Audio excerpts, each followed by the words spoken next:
Hello everyone, good afternoon, good morning. कैसे हैं आप लोग? स्वागत है आपका खान ग्लोबल स्टडीज के ऑफिशियल ऐप पर। मैं आपका जीएस मेंटर ज्ञान प्रकाश झा आपके सामने हाजिर हूं फिजिक्स की अगली क्लास लेकर। And today we are going to discuss wave motion. Last class में हम लोगों ने वर्क, एनर्जी एंड पावर, इसे हम लोगों ने कंप्लीट कर लिया था। तो सभी लोग एक बार जुड़ जाएंगे, then we will start the session of today. ठीक है, सभी लोग एक बार जुड़ जाएं, फिर हम लोग स्टार्ट करते हैं आज के सेशन को। हाँ, आज हम लोग वेव मोशन को स्टार्ट करने वाले हैं।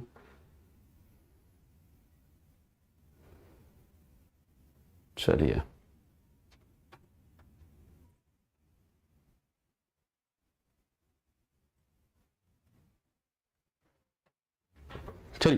तो स्टार्ट करते हैं वेव मोशन।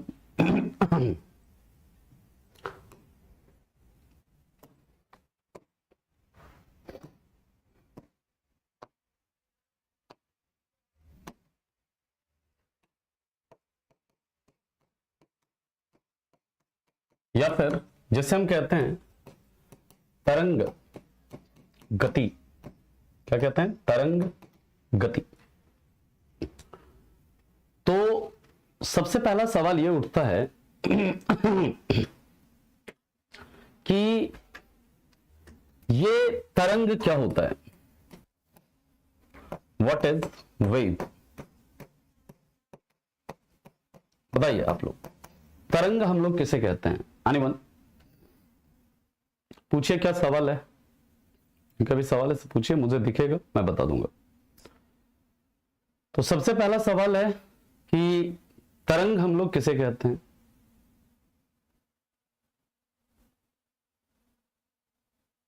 गुड मॉर्निंग सभी को। वपन, प्रीति, राजेंद्र, लक्ष्मी। अच्छा, आवृत्ति को तरंग कहेंगे। वाह, बहुत बढ़िया। सभी को very good morning, very good morning. अगर किसी का क्लास नहीं चल रहा है तो वो क्लास को क्या करना, रिफ्रेश कर लें, है ना? ठीक है। अच्छा, कंपन को तरंग कहते हैं, ठीक है। और किसी का कोई जवाब? वेवलेंथ को तरंग कहेंगे। अच्छा, ठीक है।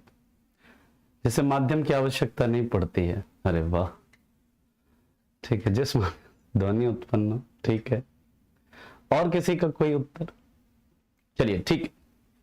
वेरी गुड सुभाष, बिल्कुल सुभाष ने सही उत्तर दिया है कि वेव क्या है?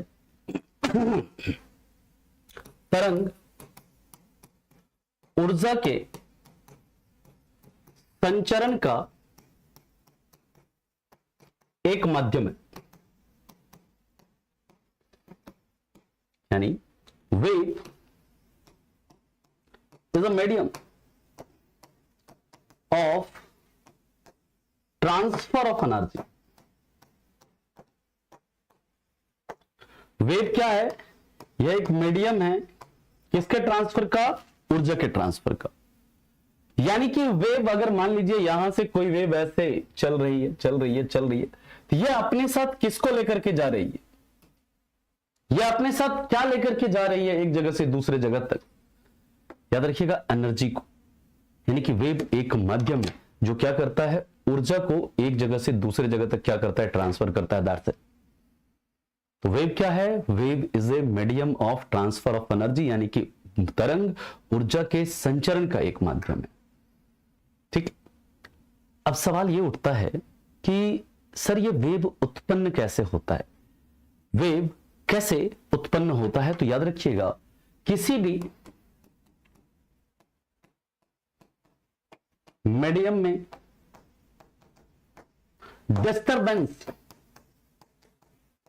डिस्टरबेंस के कारण,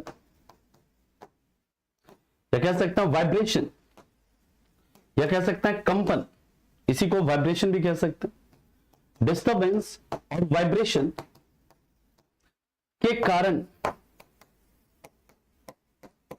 वेव उत्पन्न होता है, तरंग उत्पन्न होता है।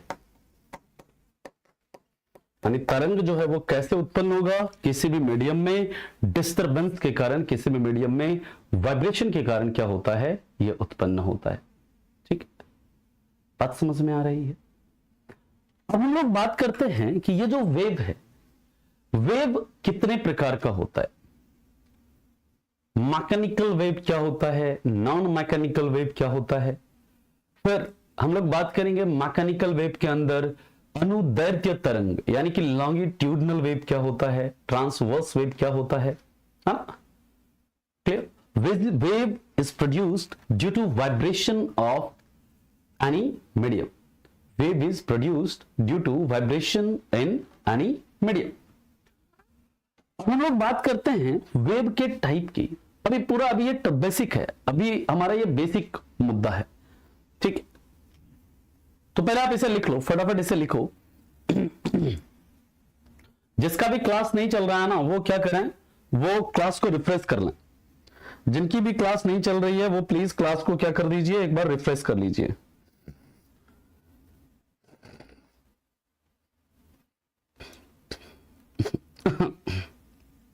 ठीक है, ठीक। नेक्स्ट हम लोग बात करते हैं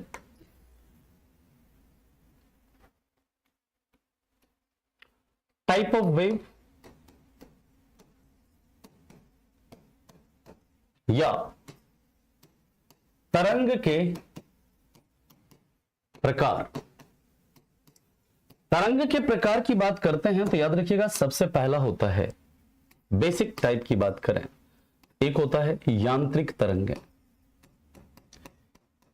यांत्रिक तरंग या फिर जिसे हम कहते हैं mechanical waves. Mechanical waves, mechanical waves की बात करें तो याद रखिएगा ऐसी तरंग है जिसे संचरण के लिए माध्यम की आवश्यकता हो,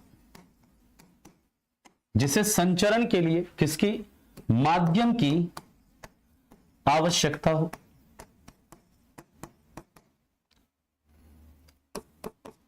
A wave which require medium for propagation, यानी ऐसी तरंग है जिसे एक जगह तक दूसरे जगह तक पहुंचने के लिए किसकी जरूरत होती है, मीडियम की आवश्यकता होती है, माध्यम की आवश्यकता होती है। क्लियर है, माध्यम की आवश्यकता होती है। फटाफट पहले आप इसे लिखो, फिर हम लोग बात करते हैं नॉन मैकेनिकल वेव्स की, फिर हम लोग टाइप ऑफ मैकेनिकल वेव्स और नॉन मैकेनिकल वेव्स की बात करेंगे। ठीक है,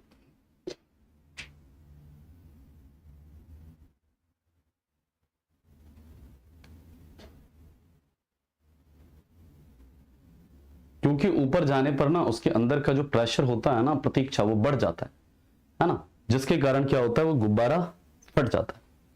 ठीक है,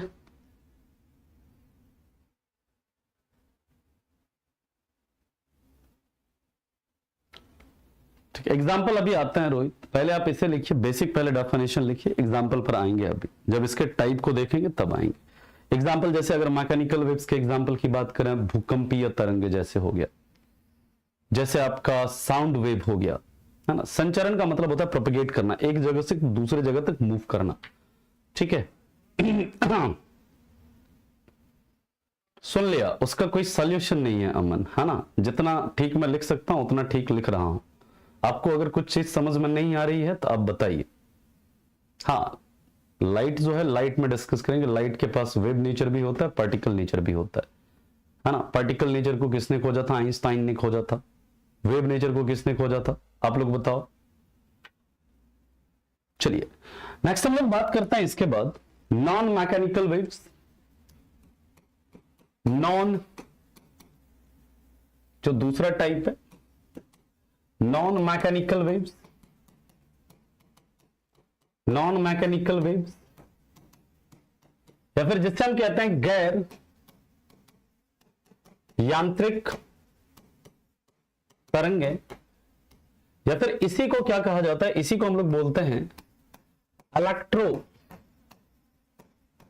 मैग्नेटिक वेव्स, या फिर इसे हम कहते हैं विद्युत चुंबकीय तरंगे, विद्युत चुंबकीय तरंगे।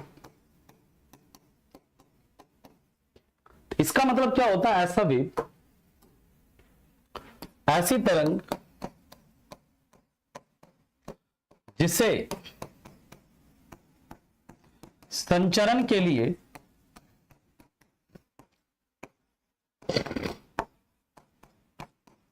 माध्यम की आवश्यकता नहीं हो, जिसे संचरण के लिए माध्यम की आवश्यकता नहीं हो, a wave which do not require any medium for their propagation।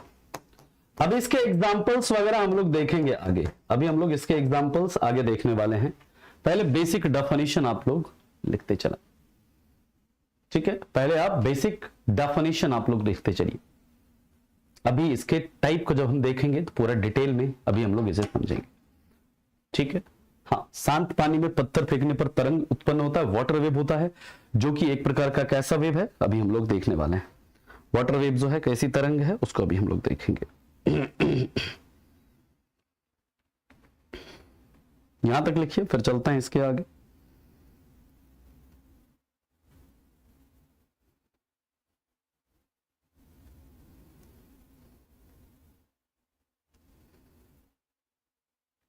ठीक है, कैन आई मूव?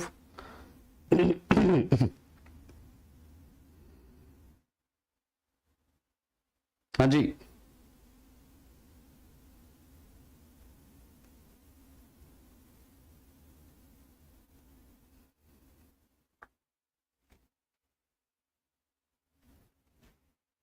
ठीक है। चलिए अब हम लोग बात करते हैं इसके आगे। सबसे पहले हम लोग बात करेंगे मैकेनिकल वेव्स के टाइप की। अब बात करेंगे टाइप ऑफ मैकेनिकल वेव्स, या फिर जिसे हम कहते हैं यांत्रिक तरंगों के प्रकार। इसमें अब सबसे पहला आएगा लॉन्गिट्यूडनल वेव, या फिर इसे हम हिंदी में कहते हैं अनुदैर्ध्य तरंग। क्या बोलते हैं? अनुदैर्ध्य तरंग। अभी आपको चित्र में भी दिखाएंगे, चिंता मत करिए। अनुदैर्ध्य तरंग का मतलब क्या होता है, याद रखिएगा, जब तरंग की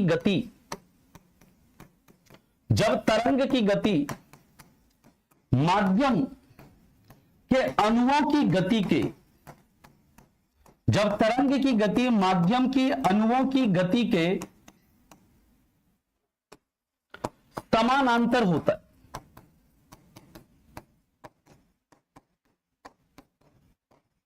वन मोशन ऑफ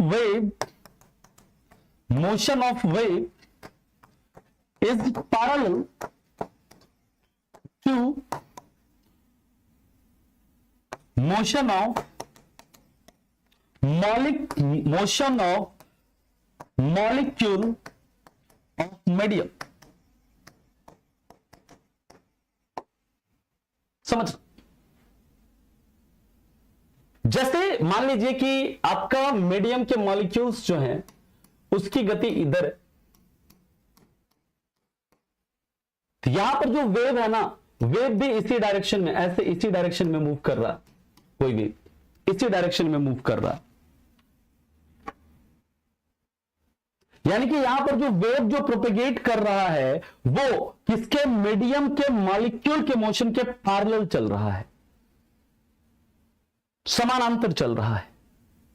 और इसका एग्जाम्पल क्या है? तो इसका एग्जाम्पल याद रखिएगा, एग्जाम्पल साउंड वेव यानी ध्वनि तरंग। चित्र अभी बना के चित्र भी आपको दिखाएंगे। दूसरा याद रखिएगा स्प्रिंग वेव, स्प्रिंग तरंग या स्प्रिंग वेव इंग्लिश में लिख लीजिएगा। थर्ड भूकंपीय तरंग, भूकंपीय तरंग या फिर जिसे क्या कहते हैं अर्थक्वेक वेव। भूकंपीय तरंग यानी जिसे कहते हैं अर्थक्वेक वेव। बिल्कुल सेम डायरेक्शन में, एक ही दिशा में, जिस दिशा में गति हो रहा है किसका, मॉलिक्यूल का, जो माध्यम है उसके अणुओं की गति जिस डायरेक्शन में हो रही है उसी डायरेक्शन में आपका वेव भी क्या कर रहा है, मूव कर रहा है। यानी दोनों एक दूसरे के समानांतर चल रहा है। तो इसे हम लोग क्या बोलते हैं? इसे हम लोग बोलते हैं लॉन्गिट्यूडनल वेव। और इसका एग्जाम्पल है ध्वनि तरंग, स्प्रिंग तरंग, भूकंपीय तरंग।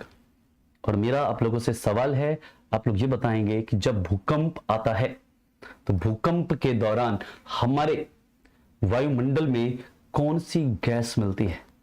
भूकंप के दौरान हमारे वायुमंडल में कौन सी गैस निकलती है, कौन सी गैस पाई जाती है उस समय, यह आपको बताना है, बहुत इंपॉर्टेंट है।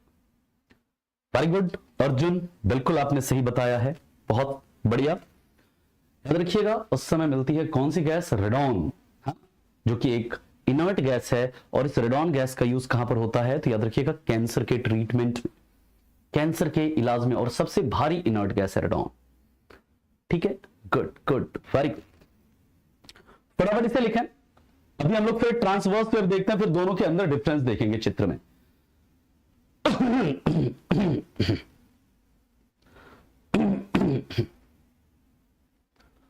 अब देखिए ध्वनि तरंग क्या है? एक लॉन्गिट्यूडनल वेव है। और लॉन्गिट्यूडनल वेव किसमें है? मैकेनिकल वेव में है। ठीक, याद रखिएगा। इसलिए ध्वनि तरंग जो है ना, उसको किसकी जरूरत होती है? मीडियम की आवश्यकता होती है। इसलिए आप पढ़ते होंगे जो साउंड है ना, साउंड वैक्यूम में यानी कि निर्वात में ट्रैवल नहीं करता है। ध्वनि तरंग जो है उसका निर्वात में जो उसका चाल होता है वो क्या होता है? शून्य होता है। ठीक है, बात समझ में आ गई?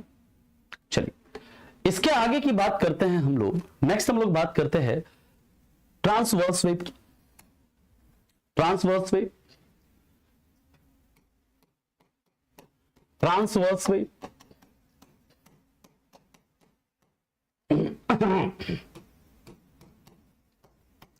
ट्रांसवर्स वेव की बात करते हैं तो याद रखिएगा इसे कहते हैं अनुप्रस्थ, अनुप्रस्थ तरंग। अनुप्रस्थ तरंग की बात करते हैं तो याद रखिएगा जब तरंग की गति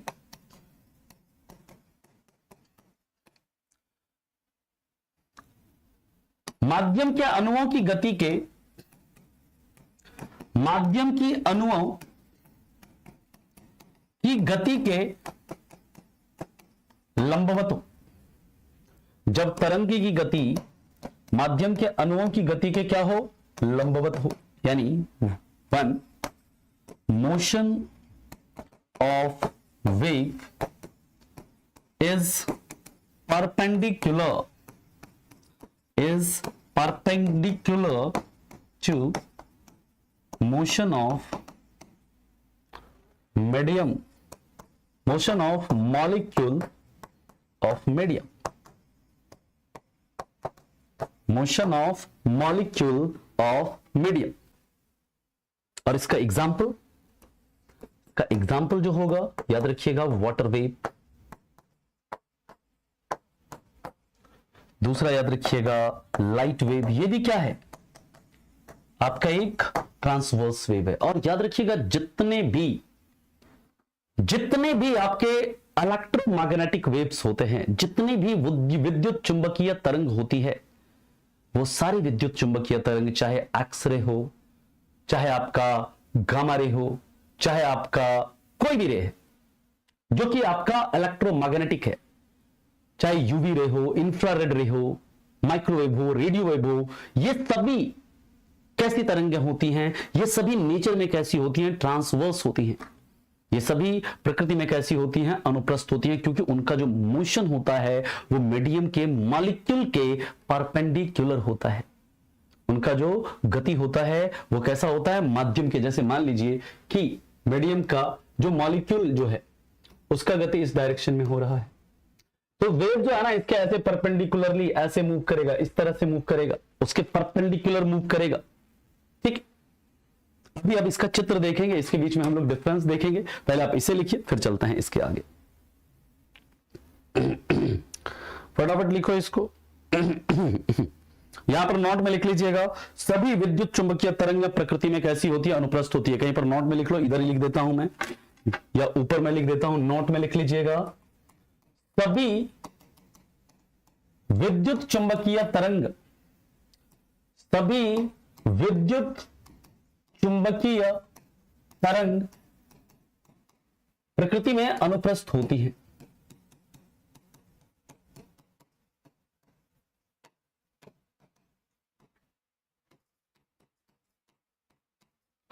याद रखिएगा, इंग्लिश में लिख लीजिएगा, all electromagnetic waves, all electromagnetic waves are transverse in nature, all electromagnetic waves are transverse in nature. ठीक, लंबवत का मतलब कि 90 डिग्री पर होगा। अभी चित्र देखेंगे ना तो आपको समझ में आ जाएगा, चिंता मत करिए, अभी दिखा रहे हैं।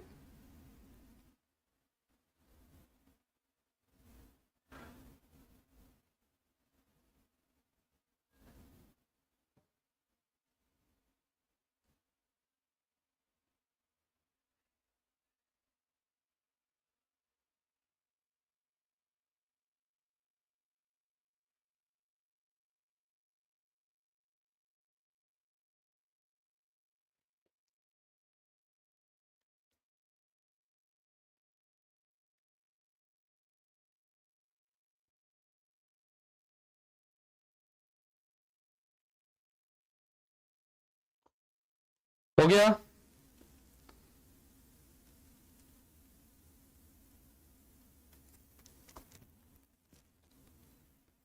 चला आगे।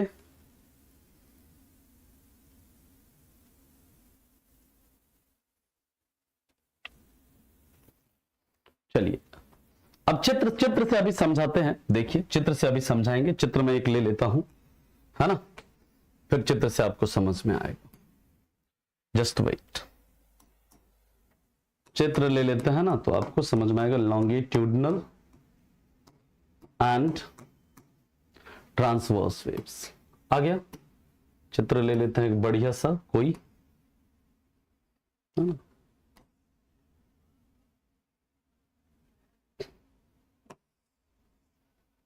जैसे ये वाला।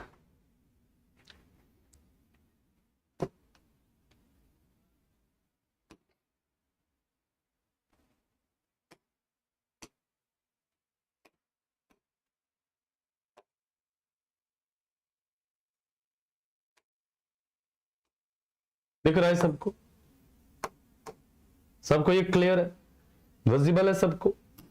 यहां पर देखो, ये जो लॉन्गिट्यूडनल वेव है, यहां पर देखिए पार्टिकल का मूवमेंट भी इसी डायरेक्शन में, है ना, और वेव का जो मूवमेंट है वो क्या हो रहा है, इसी डायरेक्शन में।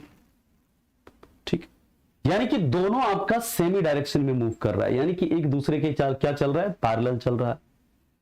लेकिन जो ट्रांसवर्स वेव है, इसमें क्या होता है, इसमें आपका जैसे देखिए पार्टिकल इस डायरेक्शन में मूव कर रहा है, लेकिन जो वेव का प्रोपेगेशन हो रहा है वो इस डायरेक्शन में हो रहा है, यानी कि एक दूसरे के क्या चल रहा है, ये इधर चल रहा है, पार्टिकल मूवमेंट इस डायरेक्शन में हो रहा है।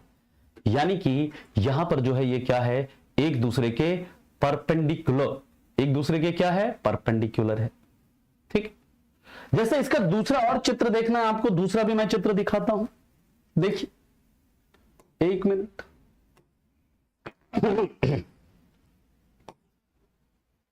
जैसे ये वाला देखो, ये चित्र भी आप देख सकते हैं। इसमें यहां पर देखिए साउंड प्रोड्यूस हो रहा है इधर,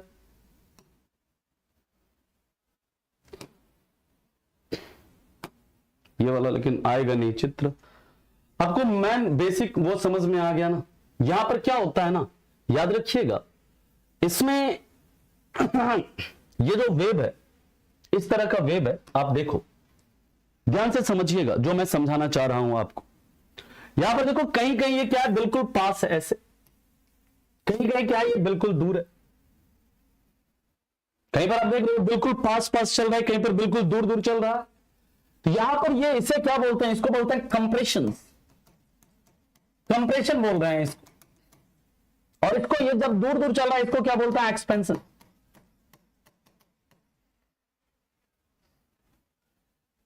यानी कि यहां पर कंप्रेशन और एक्सपेंशन फॉर्म हो रहा है यहां पर, क्योंकि कई बार यहां पर एक काफी नजदीक काफी डेंस हो रहा है, कहीं पर कहीं दूर दूर जा रहा है, देख रहे यहां पर ये कंप्रेशन फॉर्म हो रहा है, एक्सपेंशन कंप्रेशन एक्सपेंशन फॉर्म हो रहा है। और इसमें देखिए क्या हो रहा है, और ये जो है ना ये लेकर यहां से यहां तक, यहां से यहां तक, ये किसका, ये इसका एम्पलीट्यूड है, ये इसका एम्पलीट्यूड है। अभी आयाम क्या होता है, तरंग दैर्ध्य क्या होता है, आवृत्ति क्या होता है, समयावधि क्या होता है, टाइम पीरियड क्या होता है, ये सब हम लोग देखेंगे। और याद रखिएगा यहां पर जो होता है ना, ये जो सबसे ऊंचा, ये यहां पर ये क्या हो रहा है, ये क्रस्ट फॉर्म हो रहा है। ये क्या फॉर्म है यहां पर, ये ट्रफ फॉर्म हो रहा है। क्रस्ट को हम लोग हिंदी में बोलते हैं शीर्ष, और इसको क्या बोलते हैं हिंदी में, गर्भ। यानी कि ये जो क्रस्ट और ट्रफ, क्रस्ट और ट्रफ जो हो रहा है वो कहां पर फॉर्म होता है, वो ट्रांसवर्स वेब में फॉर्म होता है, अनुप्रस्थ तरंगों में फॉर्म होता है शीर्ष और गर्भ। जबकि कंप्रेशन और एक्सपेंशन ये कहां पर फॉर्म होता है, ये फॉर्म होता है किसमें, लॉन्गिट्यूडनल वेव में, अनुदैर्घ्य तरंगों में। ठीक, क्लियर। तो इतना डिफरेंस आपको पता होना चाहिए। लिखो इससे, फिर चलते हैं इसके आगे।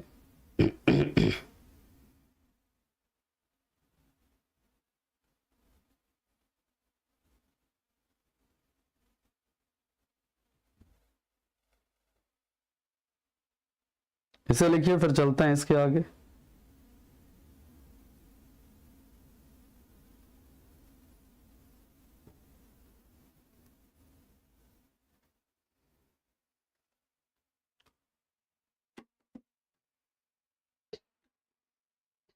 मोर देन इनफ है प्रतीक्षा, मोर देन इनफ है।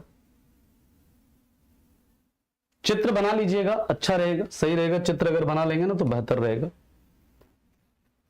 कंप्रेशन को बोलता है संपीड़न।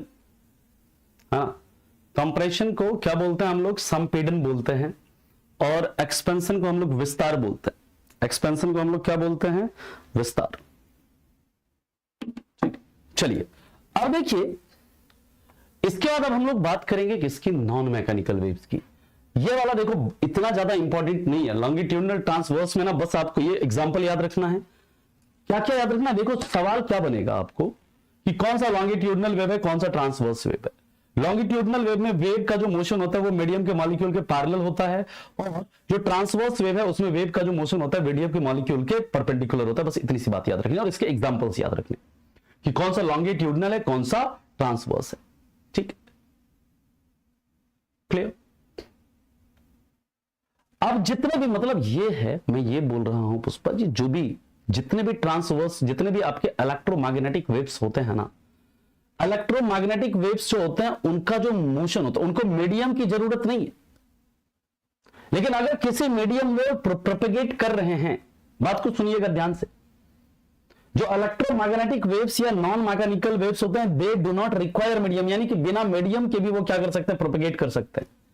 लेकिन अगर किसी मीडियम में उनका प्रोपेगेशन होगा, जैसे लाइट है, अगर हम लाइट की बात करें, लाइट को मीडियम में भी लाइट ट्रांसफर मतलब हो सकता है, चल सकता है, लेकिन बिना मीडियम के भी वो क्या कर सकता है, वैक्यूम में भी तो लाइट क्या करता है, मूव करता है, और वैक्यूम में लाइट की स्पीड सबसे अधिक होती है। तो जब किसी मीडियम में प्रोपेगेट करेगा तो वो कैसे प्रोपेगेट करेगा, परपेंडिकुलर चलेगा या पैरेलल चलेगा। तो जब वो किसी मीडियम में प्रोपेगेट करेगा तो कैसा, परपेंडिकुलर, जो मीडियम का जो मॉलिक्यूल का मोशन हो रहा है उसके परपेंडिकुलर चलेगा। इसलिए कहते हैं जितने भी इलेक्ट्रोमैग्नेटिक वेव्स हैं, चाहे वो एक्सरे हो, चाहे अल्ट्रावायलेट रे हो, चाहे कोई भी इलेक्ट्रोमैग्नेटिक वेव है, वो कैसे मोशन करेगा, उसका जो मोशन होगा वो मीडियम के मॉलिक्यूल के परपेंडिकुलर होगा। इसलिए कहते हैं कि all electromagnetic waves are transverse in nature. आगे बात समझ में Pushpa the fire. Pushpa the flower, है ना? फ्लावर नहीं, फायर हूं मैं। अरे वाह, क्या बात है। चलिए आगे चलें, अगले पॉइंट पर मूव कर।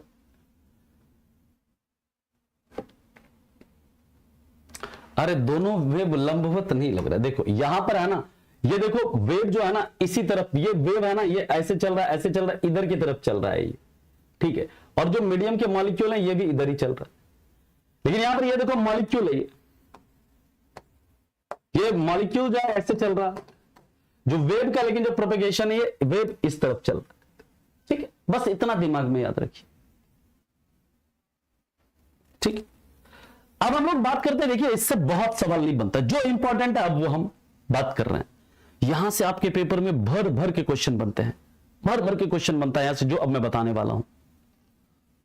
यहां पर हम बात कर रहे हैं किसकी? नॉन मैकेनिकल वेव्स की। बहुत इंपॉर्टेंट है ये, अभी तक जो था वो उतना इंपॉर्टेंट नहीं था, लेकिन अब जो बात कर रहे हैं हम लोग ये बहुत इंपॉर्टेंट। इलेक्ट्रोमैग्नेटिक वेव्स, या इसे हम लोग क्या बोलते हैं? विद्युत चुंबकीय तरंग, विद्युत चुंबकीय तरंग, या फिर इसी को क्या कहते हैं? गैर यांत्रिक तरंग। लिख लीजिएगा, गैर यांत्रिक तरंग, क्योंकि मैं इसे अब मिटाने वाला हूं। फटाफट इसे लिखो, क्योंकि मैं इसे रफ करूंगा।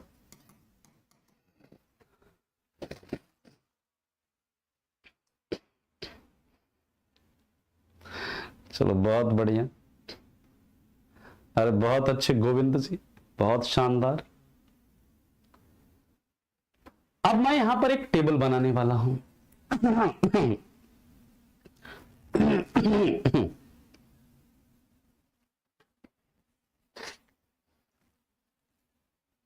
हो गया, इसको मैं मिटा दूं, ऊपर वाला ये जो लिखा है मिटा दूं, रफ कर दूं, इसको रफ कर दूं। अच्छा मिटाइए नहीं प्लीज। अच्छा चलो ये नीचे वाला मिटा देता हूं, ऊपर वाला रहने देता हूं, है ना? ये रहने देता, बालक नाराज हो जाएगा नहीं तो, ठीक है। अब चलो एक मैं टेबल बना रहा हूं। एक ट्रिक आप लोग याद रखिएगा, जैसे भी रटना है इस ट्रिक को रट लीजिए। GX UV IMR, GX UV IMR। अब इसको जैसे भी निमोनिक्स बनाना है बना लेना, और इसको रट लेना आप लोग, लेकिन इसे याद रखना, GX UV IMR।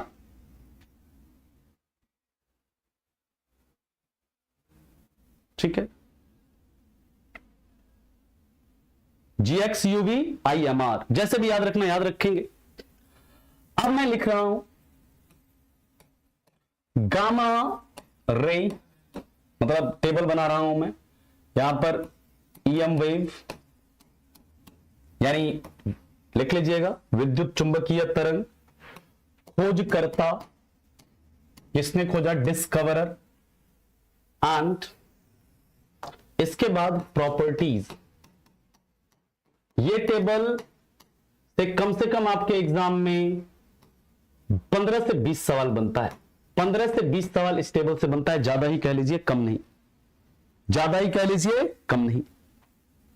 20 के आसपास सवाल बनेगा क्या, तो अभी डिस्कस करेंगे। जी से क्या है sir? Gamma ray.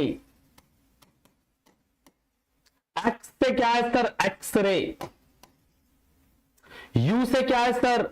Ultra violet रे। कौन सा रे? अल्ट्रा वायलेट रे, या जिसे हम कहते हैं पराबैंगनी किरण। हिंदी में लिख लेना पराबैंगनी किरण, इसको हिंदी में गामा किरण, इसको एक्स किरण।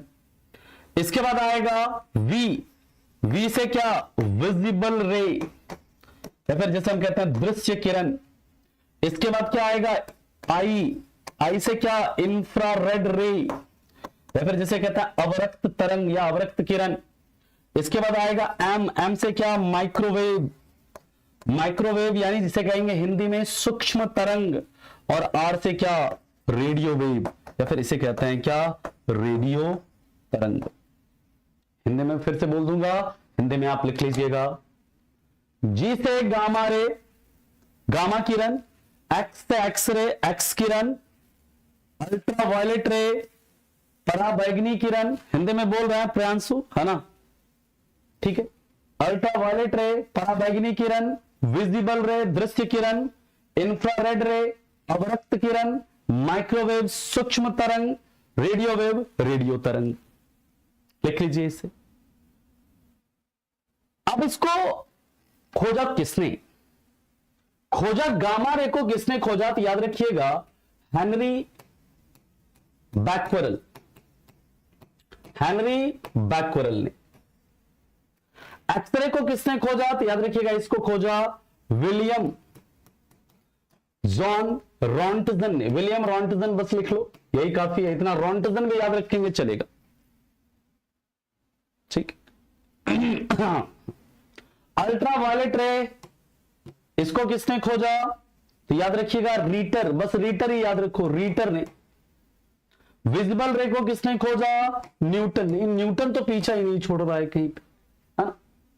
इंफ्रारेड रे किसने खोजा? हर्सल ने। बस यही याद रखिएगा, पूरा नाम याद रखने की जरूरत नहीं है, हर्सल ने। माइक्रोवेव को किसने खोजा? तो याद रखिएगा हर्ट्ज ने, हर्ट्ज ने खोजा। रेडियो वेव को किसने खोजा? वही जिसने रेडियो का आविष्कार किया था, क्या नाम है? मार्कनी, मार्कनी ने। अभी लिखेंगे प्रॉपर्टीज, अभी लिखाते हैं, पहले आप इसे डिस्कवरर का नाम लिखिए। क्या मैंने बोला? गामा रे किसने? हेनरी बैक्वेरेल ने। एक्सरे विलियम रॉन्टजन ने। अल्ट्रावायलेट रे रीटर ने। दृश्य किरण किसने? न्यूटन ने। अवरक्त किरण किसने? हर्सल ने। सूक्ष्म तरंग किसने? हर्ट्ज ने। और रेडियो किरण किसने? मार्कनी ने। मेरा एक सवाल है आप लोगों से,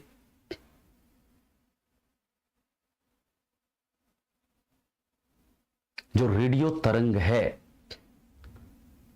रेडियो तरंग है, रेडियो तरंग को, रेडियो तरंग हमारे वायुमंडल के किस सतह से, किस लेयर से टकरा कर वापस आ जाती है?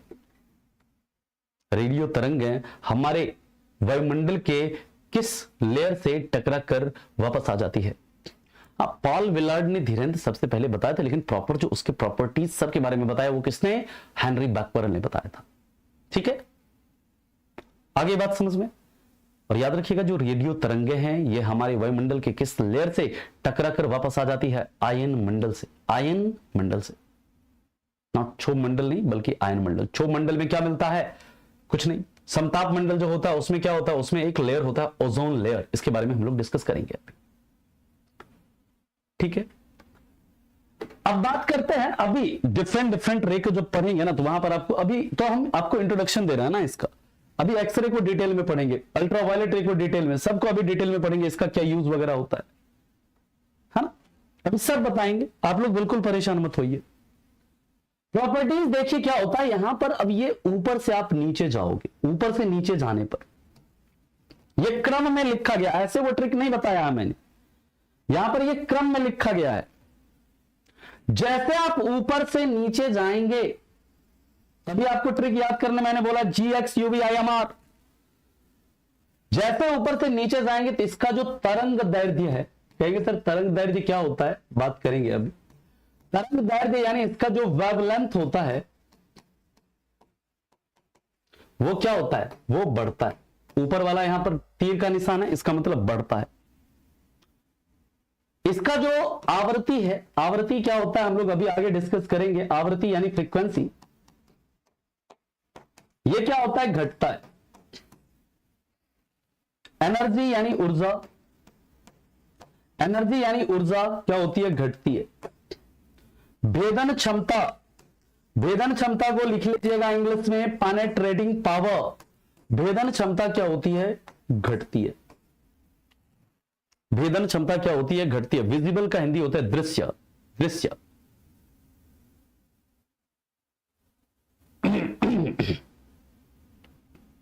अब यहां से देखिए, आप ये अगर आपसे पूछा जाए कि इनमें सबसे ज्यादा फ्रीक्वेंसी किसकी, पहले तो देखिए आपसे पूछेंगे कि इसके डिस्कवरर कौन है।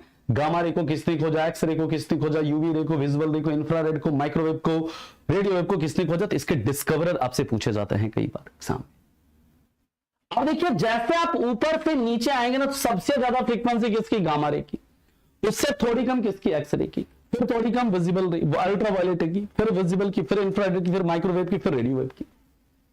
यानी कि सबसे ज्यादा फ्रीक्वेंसी किसका है? गामा रे का। सबसे कम फ्रीक्वेंसी किसका है? रेडियो वेव का। सबसे ज्यादा ऊर्जा किसकी है? गामा रे की। सबसे कम ऊर्जा किसकी है? रेडियो वेव की। सबसे ज्यादा भेदन क्षमता किसकी है? गामा रे की। सबसे कम भेदन क्षमता किसकी है? रेडियो वेव की। आप लोगों ने बायो में पढ़ा होगा या आगे पढ़ेंगे कि जब कैंसर का ट्रीटमेंट होता है, जब कैंसर में रेडियो थेरेपी करते हैं, तो उसमें किस किरणों का प्रयोग किया जाता है? उसमें इस गामा किरणों का ही प्रयोग करते हैं। रेडियो थेरेपी जब होता है, किसका? गामा रे का प्रयोग करते हैं। क्यों गामा किरण का प्रयोग कर रहे हैं?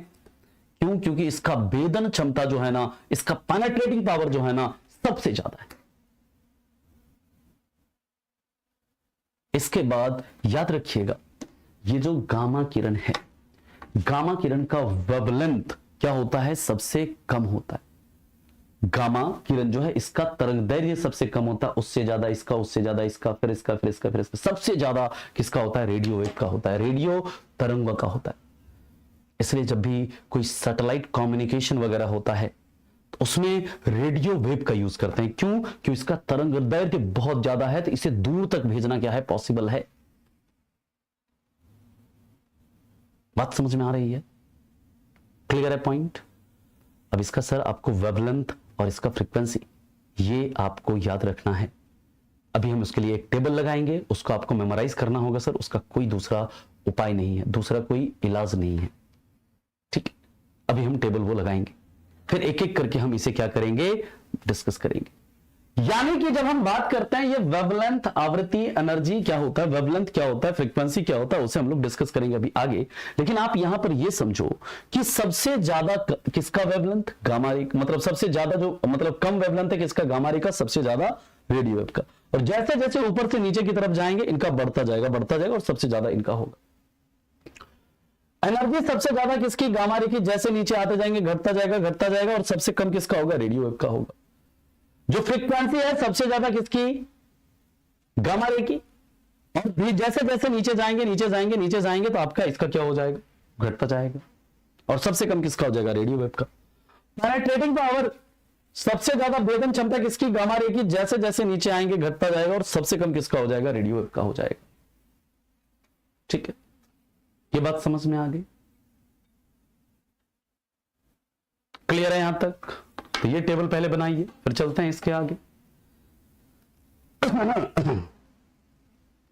यहां तक किसी को कोई दिक्कत है, कोई परेशानी है तो बताओ।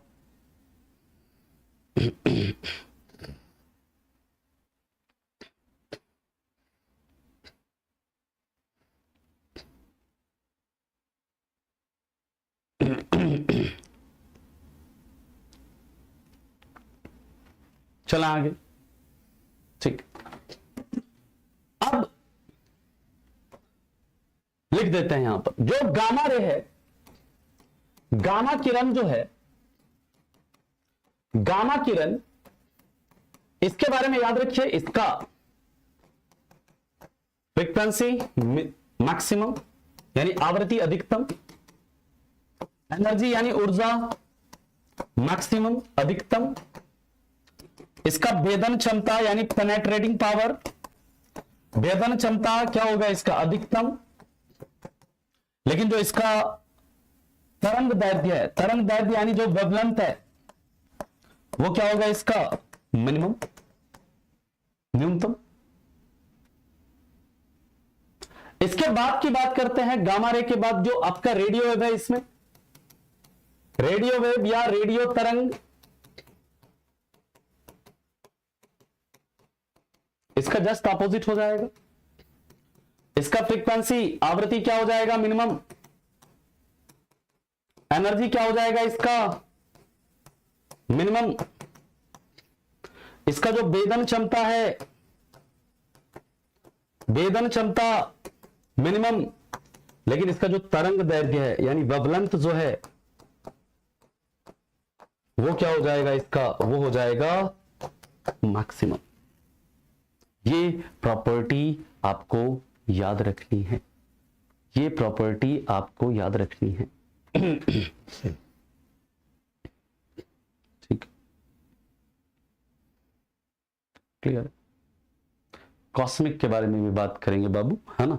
जहां पर वक्त आएगा उसका, वहां पर उसकी चर्चा करेंगे, ठीक है। आया समझ में। अब मैं एक चार्ट लगाऊंगा, इस चार्ट को आपको बनाना है और उसको मेमोराइज भी करना है, क्योंकि आपसे पूछता है, उसमें आपको रटना ही होगा। अभी वही रेंज बता रहे हैं अभी इनका, अभी वही हम चार्ट लगाएंगे, वो चार्ट को आपको क्या करना है, मेमोराइज करना है, उसे याद रखना है, ठीक है। उसमें मैं आपकी कोई हेल्प नहीं कर सकता हूं उसको रटने में, वो आपको खुद ही रटना होगा। मैं बस चार्ट क्या कर रहा हूं, लगा दे रहा हूं, है ना। रुक जाओ। वर्ब लेंथ,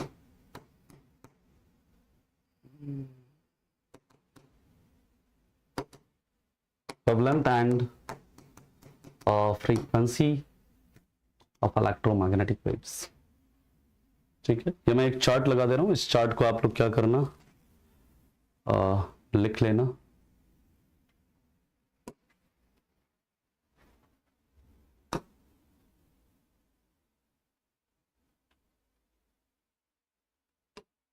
ये आपको कई किताबों में भी मिल जाएगा, ये तो खैर हमारा सेव नहीं हो रहा है ना। मैं देख रहा हूं प्रॉपर कोई,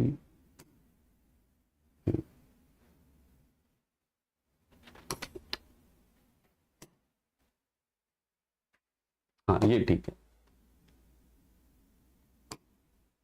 ये आपको इसमें नहीं दिख रहा होगा, लेकिन पीडीएफ आपको मिलेगा ना, वहां पर आपको दिख जाएगा, है ना। पीडीएफ इसमें आपको नहीं दिखेगा अभी स्क्रीन पर, लेकिन पीडीएफ आपको मिलेगा तो आपको दिख जाएगा, है ना।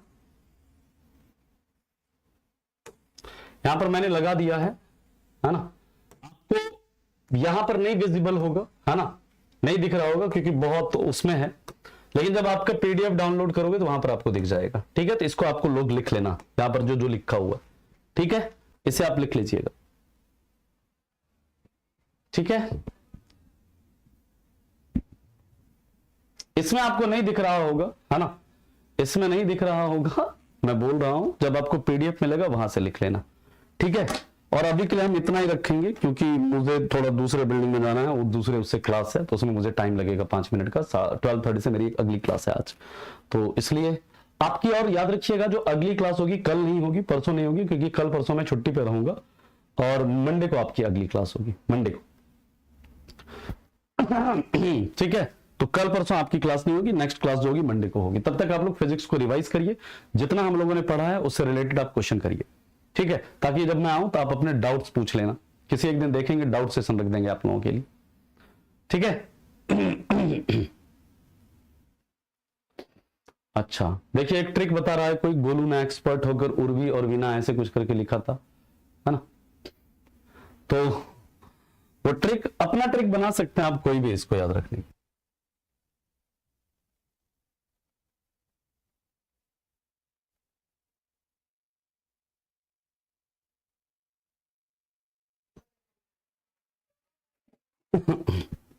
ठीक है, तो मिलते हैं हम आपसे,